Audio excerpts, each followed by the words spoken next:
Welcome to the Learning Investor Podcast. Sit back, relax, and take it slow. Curious minds will always find a way to grow. So come along, let's start the show.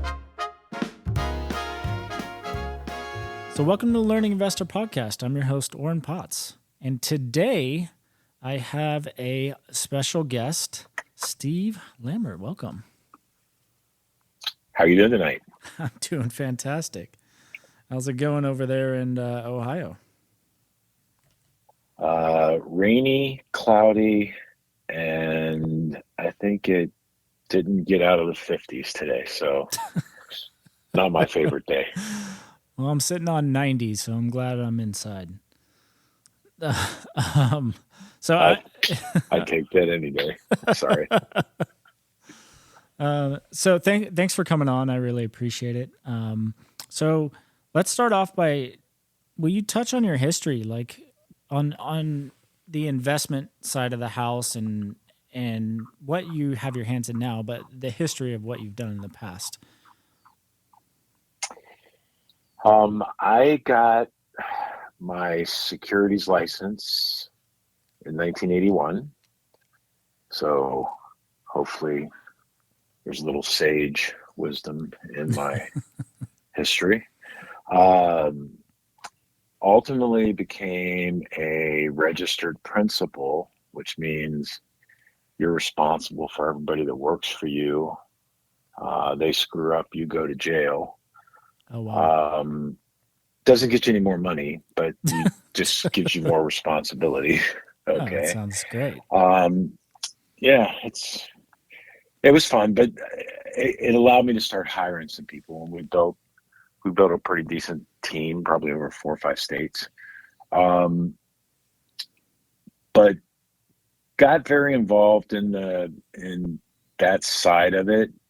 The company I was working with allowed me to do that on a part-time basis to begin with, so I did not have to make a big career move to go out and be on straight commission doing it. But investing had always intrigued me, and I had gotten involved with that part of it. Ultimately became a senior vice president with that company, and transitioned from there. Before you go on, can you break down Okay. just super simple terms what you were doing there? We were, and you got to be careful how you use different terms, but we were doing personal financial planning and also setting up pension funds for companies. Mostly, I was doing mostly small company stuff. Mm-hmm. Back in the day, I'm trying to think when I think it was 83 or 80. It was during Reagan, might even been 82. They legislated in IRAs so people could have personal pre-tax retirement accounts. And back in those days, again, probably long before you were born. I was born in 88. Highest. Yes, that's my point. Okay. The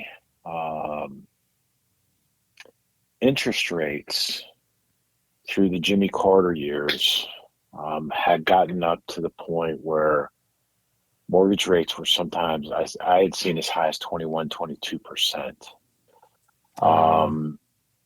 Which that's craziness, Yeah. if you will. CDs were paying 20, 21% back in those days too. Oh, wow. I mean, sign me up. I mean, I'm just telling you, it was crazy, crazy times. Okay. And ultimately, as I was doing that and growing that business, I was referring almost all of my clients to an individual that I had become very close friends with. happened to be a backup quarterback at Ohio State University in the football team. But we became pretty good friends, and I was referring a lot of people to Mike to refinance the clients and take them down from 22% down to 16%. And all of a sudden, it freed up the money for them to fully fund their IRA, or fully fund both IRAs for husband and wife, and actually do UGMA accounts, uniform gift to minors accounts, for their kids, college education, long before there was the 504, whatever the college funds are these days. Again, pre-tax, but it was a way for me to go in and find money in somebody's budget that didn't think they could do some of these things, but take advantage of the lowering the rates, lowering the payments.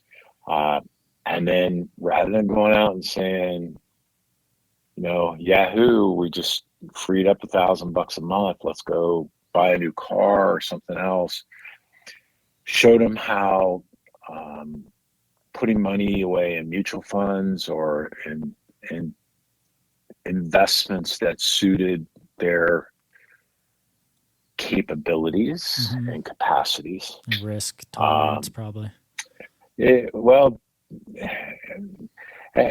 I would do seminars occasionally, and I'd say, everybody hold up your hand if you'd like to make 22%. Yeah. How many of you would like to make that tax-free? Yeah. Well, you can't have it both ways. It's just you gotta figure out which path you really are most comfortable with, and because if you're not comfortable doing it, you're not going to be consistent, and you're not going to be dedicated to it. So it takes discipline, and I tell everybody, even Olympic athletes, have a coach.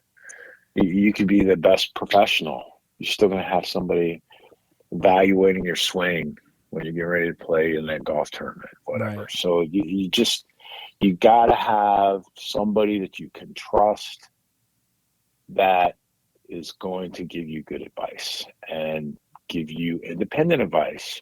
You're still the decision maker. You got to be the head coach. You got to call the ball. But so you're saying like a financial advisor, or just like a very trusted friend? Even just a trusted friend. Yeah. So, they don't have to be necessarily a compensated individual. And again, there's different thoughts in regards to how that should work. But it just being able to talk and understand. And if it's somebody that's using words that you got to look up in the dictionary after they leave, they're probably not the right person to talk to, just simply because they're not meeting you on your level.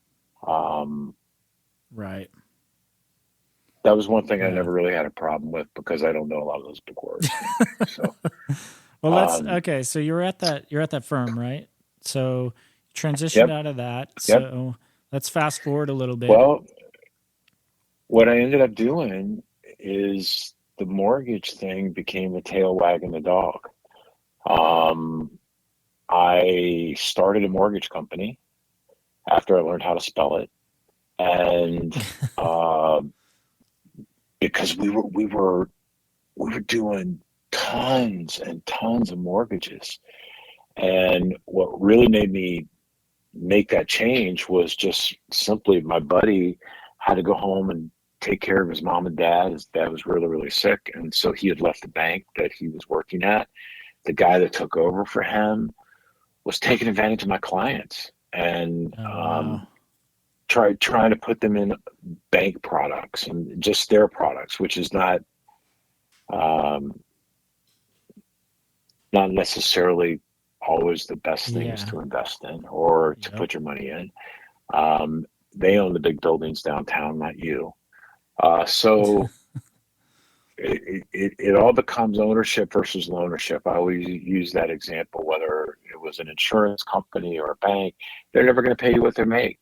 And if they can give you a guaranteed rate, then guess what? They must be investing in something that's making more than that, and it's still safe, or they couldn't do that. Yeah. So it's just using common sense and trying to evaluate things, not necessarily just be the little bird where mama's stuffing a worm down your throat. You got to pay attention. You got to be,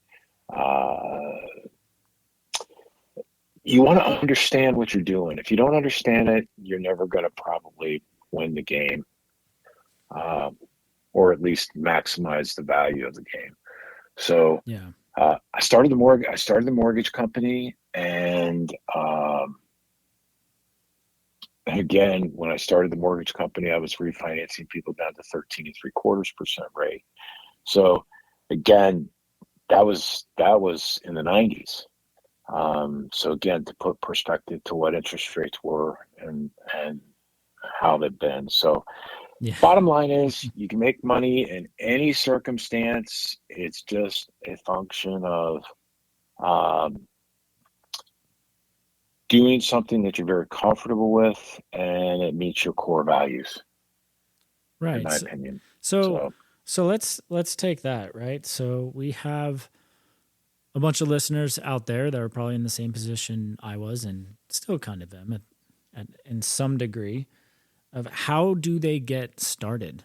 So what, like, do you have any recommendations on how to get started, how to get comfortable? And I gonna slightly guess you just got to start, but any words of wisdom on how to get started? Like, let's say I'm not in debt. I have a little bit of extra income that I'm able to save. What's out there, and what do I do, Steve? Something as simple as a mutual fund, good quality mutual fund. Back in the day when I was getting people started, and again, everybody thinks the stock market, the crash, this, that happened, whatever. Bottom line is, you've got to be comfortable. And there are mutual funds and different types of managed products out there where you're paying for that management. They're out there every day watching the stock ticker going up and down. They're paying attention. They're making moves. But you don't ever want to, I'm sorry, I'm not giving investment advice. But No, this is good. pay real close attention to how fast the portfolio turns over. And what do I mean by that? Because of fees. If it's turning over fees, and they're not buying something for the long haul. They're not buying something to hold. They're buying it for a short-term quick hit. And so you're going to have higher fees associated with the trading, number one. And number two, it's probably not going to be real steady. If it's going up really far. And if it's going down really far, really fast. Mm-hmm. And I don't know about anybody else's experience, but I've always found that it goes down twice as fast as it goes up. Yeah. So, Yep. You're never, ever, ever gonna pick and hit every peak and every valley. It doesn't matter. I mean, you look at trends. Buy things that you buy. If you buy Charmin bath tissue, okay, then maybe P&G is a great stock for you, or and why buy those? Just because you understand like where Charmin's at? I see it on the shelf, so obviously it's not going away. That kind of. It's a quality product. It's something that you like, right? I You do. see what I'm saying? If you like it, guess what? Other people probably like it too. So what you're doing, what does Coca-Cola do? Okay? Because half the people drink Pepsi, half the people drink Coke. It may not be half and half. I don't know what the number is, but I'm just saying that, Coke is going to Coke is probably going to be a better stock than RC Cola. Okay, just simply because Coke has a much wider appeal. That's all. It's going to be a steadier stock. Why do people buy utilities? Utilities typically have a baked in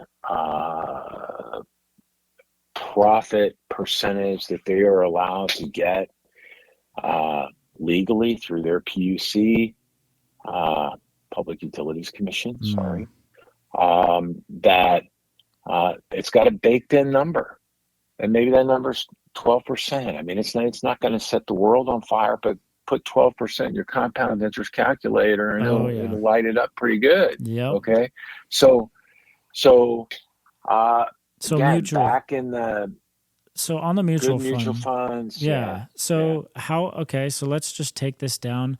Let's just boil it down. So I am looking to start investing. Mutual funds sound interesting to me. What are tactical steps that I need to take to go invest in mutual funds? First of all, nobody can tell you, and I would always tell everybody, my crystal ball is cracked. Okay, Yeah. I can't tell you what's going to happen in the future. Okay, Yeah. and always look to past performance.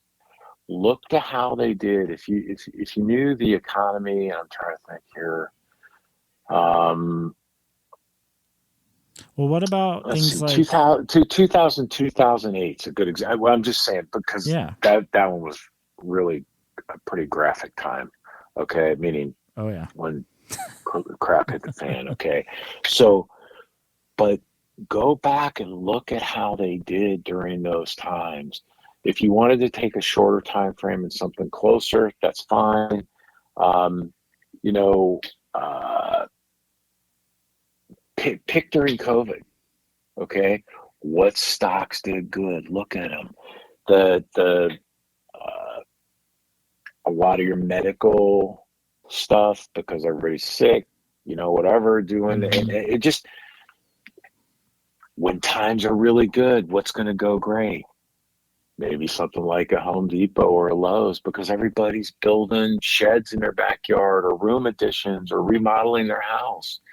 To think about what's the trend that's happening in our world and what benefits from that. Okay. Those are the kinds of things, and you'll find, I remember some funds way back in the 80s, man, gold mutual funds were going off the frickin' charts because gold had actually gotten up to $1,200-$1,400 an ounce. Okay. But gold comes and goes. When the economy is good, gold is not doing well typically. When the economy is doing bad, gold will go because people are looking for that as a safety hedge. Right. Same with bonds, same with stocks. You know, if you don't know how the economy is doing, look if the bond market's going up or the stock market's going up. Because when people are feeling good about it, it's the stock market. When people are scared, it's the bond market. So it's just paying attention to what's happening and understand what's taking place and why it's taking place. Right. And again, a particular chip manufacturer out there, I won't mention the name because I don't have a prospectus to give anybody, and I'm not in the business. Okay, so, but I mean, it's been going crazy. Why is it going crazy? Because everybody's building data centers because of all of the additional AI demand on the internet and people computing stuff in the cloud. Everybody's storing their data off site and doing all that. And I'm not giving you guru kind of things here. I'm just saying it's just paying attention to what's taking place, right? And then thinking through what's associated with that. why would that be doing that? Well, it's because of this. Okay, so now next, if I want to start, now I'm talking more if it was like an individual stock, if you will. But Mm-hmm. now you're looking at, mortgage rates are going up. Guess what? Don't buy home builder stock. No, nobody's building a house, okay? Or so, Right. mortgage rates are going down. Guess what? That's going to happen. Everything, all the spaghetti noodles touch, Yeah. and there's energy and synergy back and forth between those things that if you really think about it, it makes sense, right? Yeah. And I so mean that's if I had, let's say I had some money in my pocket and looking to invest in a mutual fund, I need to go Yep. seek out a broker, right? Typically those are online nowadays. Yep. Yep. Yep. You can. I mean, yeah, you got all kinds that you Yeah. can get. Yes. Yep. And then I'd throw it down. So in terms of, here's the next thing. So can you cover how time impacts investments? I can. One thing I want to come back to: if somebody has got the ability at their company to have a 401k, Mm-hmm. and they can put away pre-tax dollars before it ever hits their paycheck, or I'm sorry, they'll see it on their paycheck, but they didn't get it in their check. Yeah. Okay, so that helps with discipline, and putting $100 a month away, and you're 25, you're going to be a millionaire when you retire. Just $100 a month. Okay. Yep. But just because your company has a 401k doesn't mean, now most of them are all pretty good these days. Okay. Meaning you got some good choices, but they don't always all sign up with the right company that's offering some of the better funds out there. But the bottom line is take advantage pre-tax dollars 100% of the time if you can, because pre-tax, if you can avoid paying the government, I said avoid, I didn't say Right. cheat them out of it, okay? Yeah. But if you can avoid paying taxes today and pay the taxes later with inflated dollars that you made money on, you're going to win. And that's, take advantage of those kinds of things. Tax-free sounds great, but you're going to suffer on the yield. So, Yeah. unless you got tons and tons of money and you're not going to go out and buy tax-free municipal bonds. Now, they have a great place. That's probably better than an annuity. Okay. But take advantage of something that you can do monthly and get that discipline. And if you're getting a tax refund back, shame on you. That means that you've let the government have your money for a year for 12 months free interest. Right. Right. So, Yep. so think about that. Think about your deductions. Because a lot of people they take zero deductions because they don't have the discipline to put the money away, and they want that check. They want that, I got a tax refund. I'm excited. I got $3,000 back, $10,000 back, whatever. No, you just gave the government an interest-free loan. And I love our government, okay, sometimes. But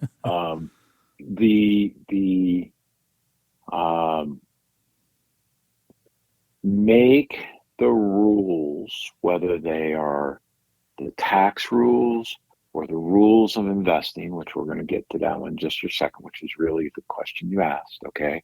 Mm-hmm. Make the rules work for you. I guarantee you the first time you sat down and played Monopoly and didn't know the rules, you weren't the winner, okay? Right. Yes, exactly right. And many times after that.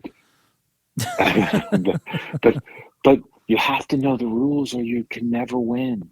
And so you just need to understand how things work, and don't don't get crazy and go out and start doing covered calls and options and all the crazy stuff in the commodity market. That's for people that have lots of money that they don't have a problem losing. And so you want to seek safety, and you want to do something that you're comfortable with. And that's really the key. And you don't have to have a Hewlett Packard special calculator or a TI business analyst calculator that does compound interest. Mm-hmm. A very easy rule that is extremely accurate. It's not perfect, but it's extremely accurate. You divide the interest rate that you feel that you can get on your money into 72, and it will come up the answer. Okay, let's say we could get 10% interest. Okay, so let's say it's 4%. Okay, are you doing 0.04? We'll do or that. Are you doing 4? No, 4, just okay. 4. Okay. So, okay, but so I'm doing 10 because Okay. I don't have a calculator for a brain. Okay. 10 will go into 72, 7.2 years. Okay. So if you put $1,000 in, now this is a one time, this isn't the monthly gig. The monthly still works too. Okay. But in 7.2 years at 10% interest, you will have $2,000 in your account. And there's 2 ways to make money, Oren. Okay. Mm-hmm. There's go out and work by the sweat of our brow. We're all familiar with that one. Yep. Most of us are. Okay. And the other one is watch your money make money. And I promise you, the second one is always the most fun option. Yeah. Yep. And all right. That's why I'm here. And okay. All right. So let's go and let's take. So you're taking 72 and dividing it. Okay, I got you. Divided by 4. I'm going to divide it by 4. Okay. I'm back to you now. That means that $1,000 doesn't turn into $2,000 until 18 years later. Yep. Wow. Okay.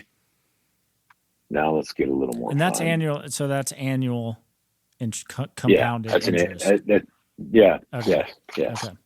So it means every 12 months, you get your interest, and then you add it back into your pool. That's in your principal. Yep. That's in your principal. Yep. It becomes part of your principal pool, and then now you're getting interest on the next bigger and a little bit bigger thing every year.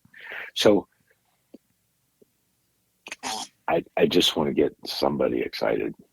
Hopefully, I'm excited. I'm gonna take 72.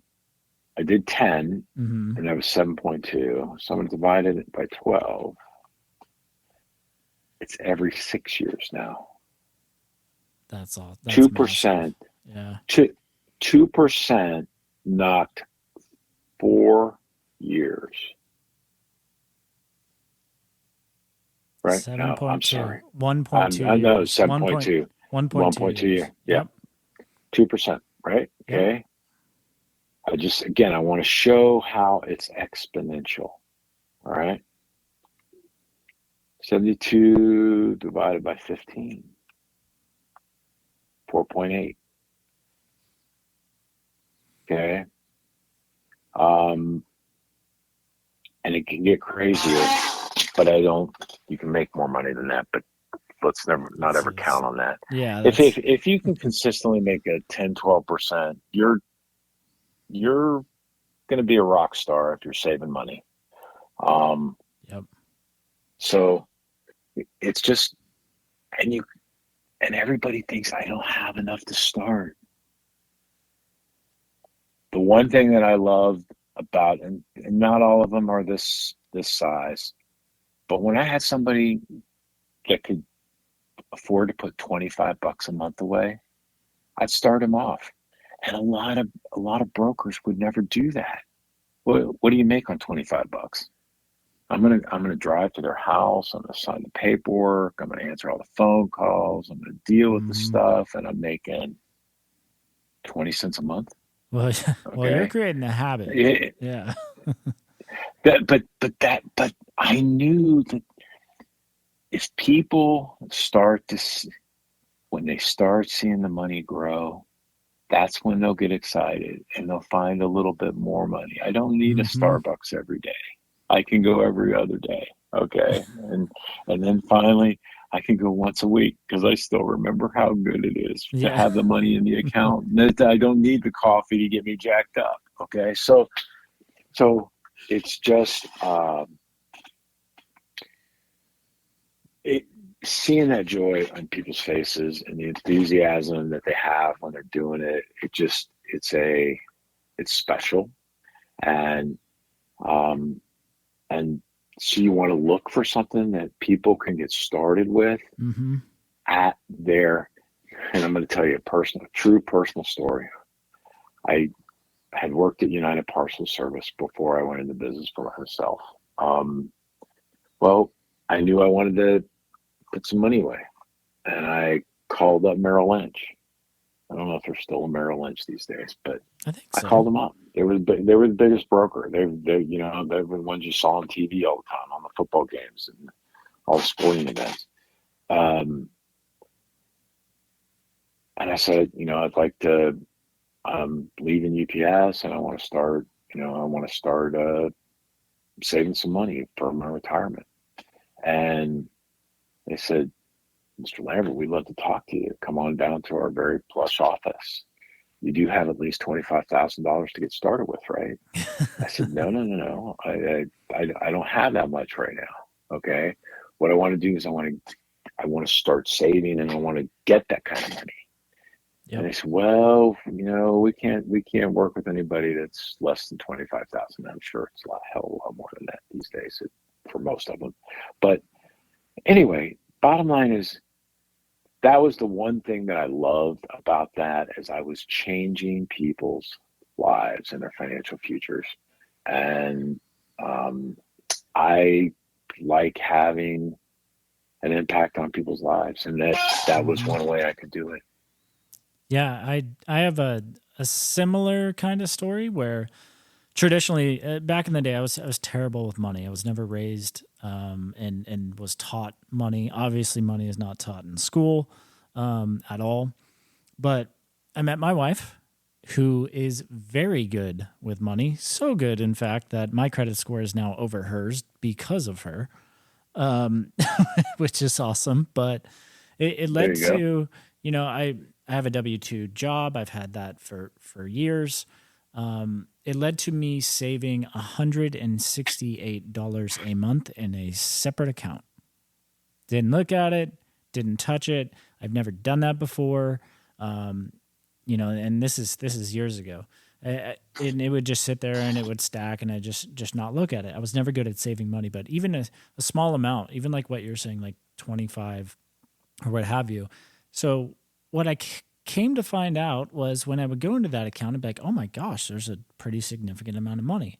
I would actually move that and put it into an investment, and then I'd let it pile up again. There are other ways to move that directly into an investment, which is probably a better route. Save yourself some time.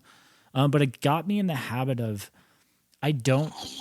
I'm not missing that money, right? I'm not. If it's not there, If you don't see it, you don't yeah, spend it. Yep, yeah, that's exactly right. yeah. So it doesn't take much. So that's what worked for me in a tiny baby step is even a small amount of money. Most Yep. companies, if you're in the workforce, they can route two separate bank accounts or even more. You can say, hey, I want all of my check Yeah. going here minus $40 goes in this account, and you don't touch it, you don't look at it. Um, Yeah. yeah. So uh, No, it's creating that discipline that just you don't if it ain't in your hot little hands, you're not going yeah, to spend it typically. exactly. So investment theory, Steve. So we talked previously. I'd love for you to cover this: the basic value and the bigger fool theories. So that was one of the most memorable days when I was in class to get my securities license and my registered principal license. Um, Basic value investing is it's basically what Warren Buffett does. You know, a lot of people are familiar with Warren Buffett. Warren Buffett sees something that um, is inherently underpriced because of the pressures of whatever's happening to it, but Mm-hmm. he's comfortable that it can make he holds on to his stocks very much long term because he's buying them really, really well. And again, uh, you know, AI computer stuff's hot right now. Well, guess what? The market's probably already taken into account a lot of that. Yeah.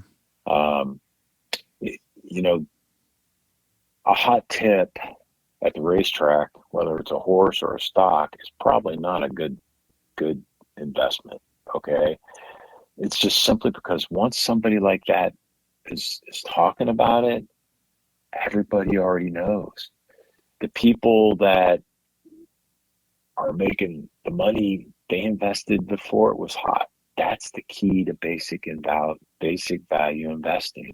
It's not something that is the latest rage, okay, Mm-hmm. that everybody's talking about. It's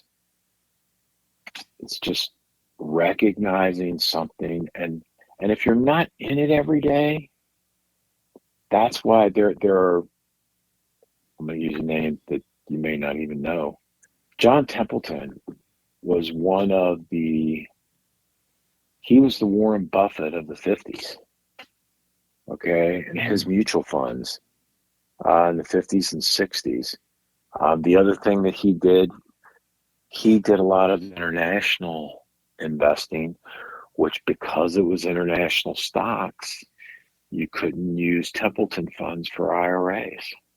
Um, so again, there's some nuanced stuff out there, um, Yeah. It said but he Warren Buffett is probably the said, single best example that everybody knows, household name today. yeah, Sir John Templeton, American British Yes, yes, investor and Yeah, banker. Sir John Templeton. Yeah, 1954, he entered the mutual fund market and created the Templeton Growth Fund, which averaged growth over 15% per year for 38 years. yeah. Wow. Now think about it. Here. I didn't put 15.8% in my Yeah. my Yeah. compound interest. but but but what I'm saying is he was Warren Buffett before there was Warren Buffett, if you will. Mm-hmm. Okay.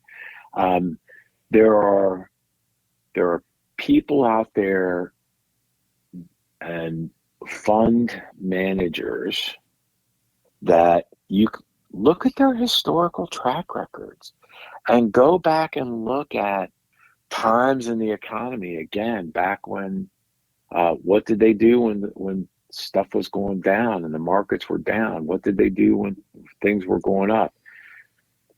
You're not looking for something that's getting the highs and hitting the lows. You're looking for steady growth. You're looking for that compounding effect. Um, if you ever look at a compound interest curve, Mm-hmm. it starts out, it's barely over flat, goes out, goes out, goes up a little, goes up a little bit, goes up like a freaking rocket. Rocket. Yep. Okay. And that Okay. all has to do with Well, time and putting more yes. in. Okay. So here's the interesting thing. Time is the bottom line, or I don't remember if it's the X or the Y axis, but it's the bottom axis on that graph. Mm-hmm. Okay. Everybody thinks I'm going to postpone investing. I need to buy a car this year. I need to do this, whatever. Okay. What you're doing is you're not cutting time off of the front end where it's real flat. You're cutting those years. Let's say you waited 5 years.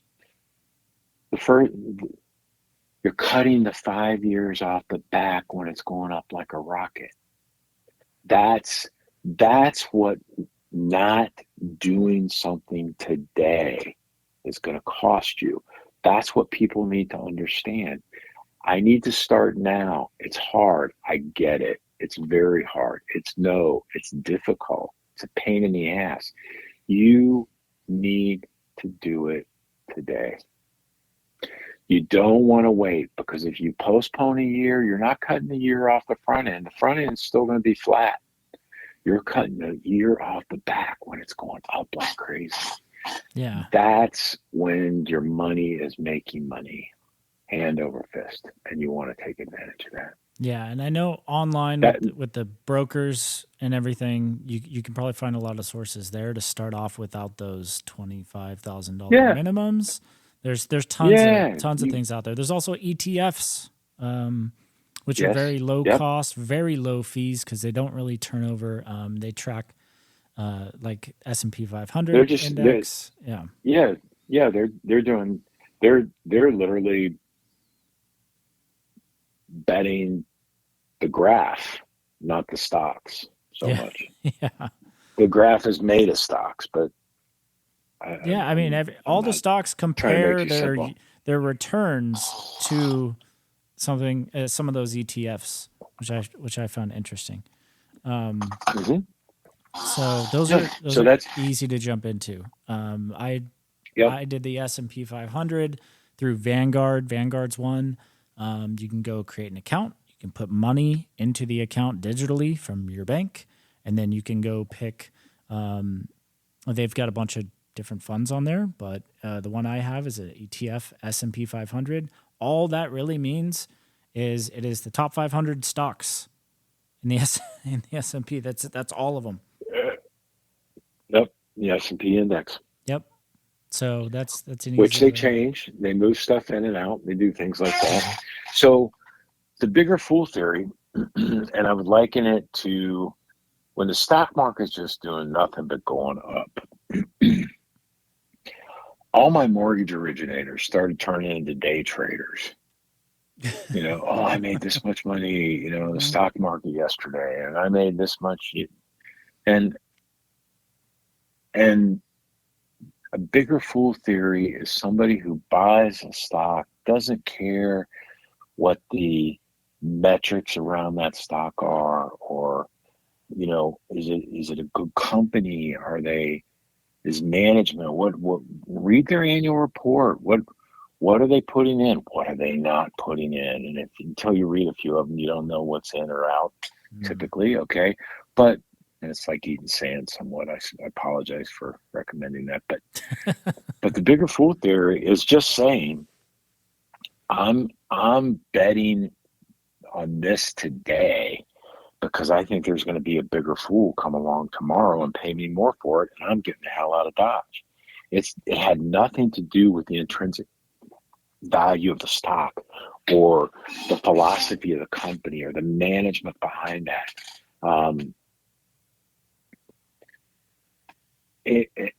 Man, I'm trying to Seems think. like a risky way to conduct business. It's day traders. It's people who are living and dying. I mean, it would be the same thing as going down to the freaking horse track every day and just betting on the horses that have the prettiest colors on the jockeys. I mean, I'm sure there's a lot of people that actually do that too. And they'll win some and they'll lose some, and if they really won a lot, we'd be hearing about it. So obviously they're not talking about it. But you want to have a philosophy, be comfortable with your philosophy. Once you know what your philosophy is, and an example, there's some people that are just totally comfortable with real estate. And there's different types of real estate. You know what I'm saying? There's different ways to make money on real estate. There's people that flip houses. But if somebody's going out and buying a house for $150,000, I know this isn't California prices, $150,000 and they're going to flip it to That's not 250. California prices, Okay. Steve. It's not. I know. That was the one car garage. I know. I will tell you, when we opened up our Chicago office, I'm going, that house appraised for this. I think that appraiser's on drugs. That can't be right. And then one time I think it was like an 800 square foot cabin. And we're talking back in the 90s. Okay. 800 square foot cabin in Vail, Colorado. And it was like $2 million. And I'm going, bullshit. I am not making that loan. I don't give a shit what the appraisal came in. I don't trust it. Okay? Yep. Sorry for cussing, but it's all good. No, I'm just saying I remember that one very clearly. It just, and when I'm traveling, if I was out in California and we were riding around a car and we're going through all these different neighborhoods or whatever, I would just be peppering you constantly. What's this neighborhood go for? What's the average house price? What do you think that sells for in this neighborhood? Okay, look at that one right there. What's that one going to be?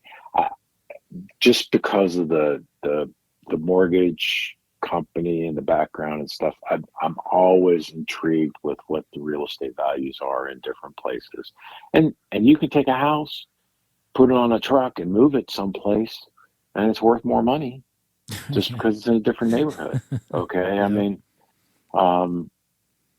whether it's taxes, whether it's socioeconomic, school systems, that kind of stuff. I mean, just there's a million different things that go into that. And that kind of stuff always intrigues me. I love it when I'm traveling. I'm constantly asking about the property stuff. So to wrap up, biggest recommendations. So, one, start early, even if it's small, right? It doesn't matter. I don't care if it's $5 in a freaking piggy bank, or if you've got young kids, hey, here's your allowance. I never gave my kids allowance. Here's your birthday money. Okay, you get $10, and I'm putting $550 that you got for your birthday cards in your college education fund. Okay, okay, and they would pay attention. They watch their money grow. We never let them touch it. You know what I'm saying? Yeah. But when grandma and grandpa give them some money, you know what I'm saying, for the birthdays or Christmas or whatever. No, that you get this, you can go out and buy a Nintendo game or what, you know what I'm saying? Whatever. They had to learn to handle their own money, but we put it away. And they were very familiar with that. I mean, that was something that they grew up doing. It's all about that discipline. And if you can do a payroll deduction, which everybody can do, almost everybody, take advantage of that. It's pre-tax money. Because you're making interest on the money that you didn't pay in taxes. That gives you additional compounding. You got to take advantage of that kind of stuff. Always fill up your pre-tax stuff. Always have your emergency fund too. Yeah. You got to have an emergency fund so you don't have to go out and hit a credit card or do something that you don't want to do. And it's going to look different to everybody. That amount will look different to everybody. Yep. Yes. And you know, I would always tell people, when you're going to get a flat tire, you know, you don't know. You don't know what's going to happen. I mean, shit happens. And you got to be ready for it. So save, mutual funds, ETFs. There's brokers online. That's an easy way to start off. Very cool way to put your money there, watch it grow. Also, just like Steve said, take a look at the trends. I mean, even if you're doing an ETF, take a look at that chart because it does go up and down. It's not always up. But yeah. Well, and here's one important piece of advice. The market is like an EKG. It goes up and it goes down. And I've always been afraid that if I was laying in a hospital bed and I looked up and saw my, my heartbeat machine monitor, you never want to see a flat line. Right. Okay.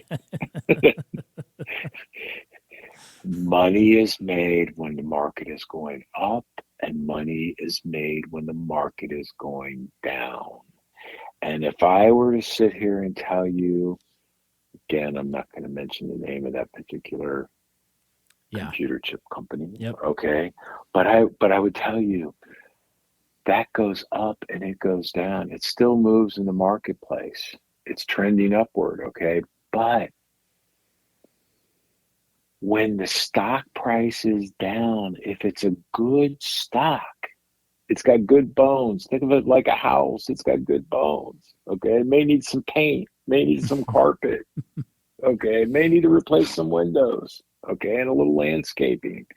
But it's got good bones, solid foundation. If the company is a good company, when their stock is down, what should you do? Buy it. Yep. Don't sell it.